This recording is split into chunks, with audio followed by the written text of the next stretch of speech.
Anne won a lottery and wanted to treat her friends. So she bought a well known ice cream brand. At the party, it was found that the ice cream tasted unpleasant and sandy. So she returned the pack and filed a complaint to the shopkeeper.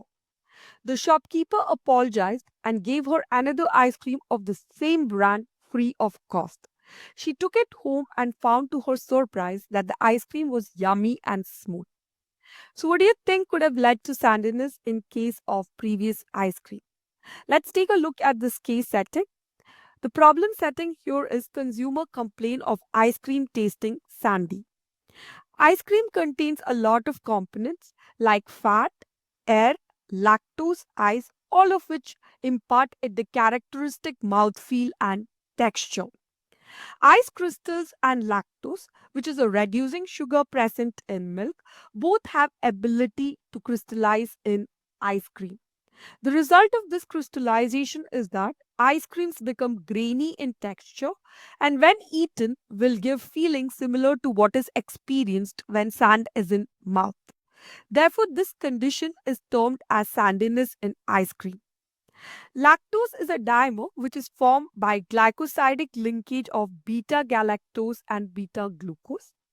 It can exist either in alpha polymeric form or beta polymeric form.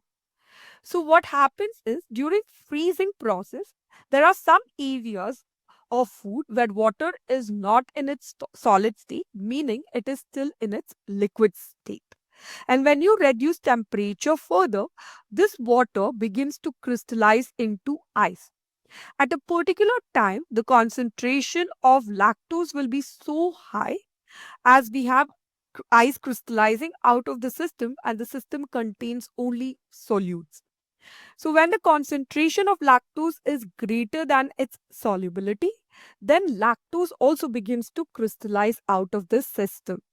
This manifests itself as sandiness in ice cream.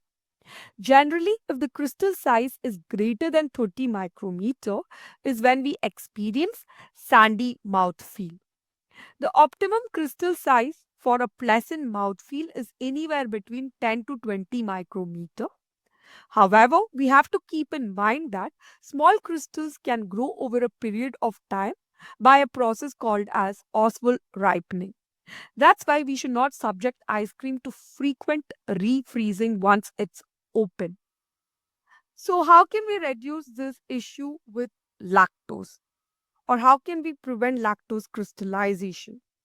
First and foremost is to reduce temperature fluctuations, especially during storage and distribution phase. Secondly, is to make use of appropriate stabilizers.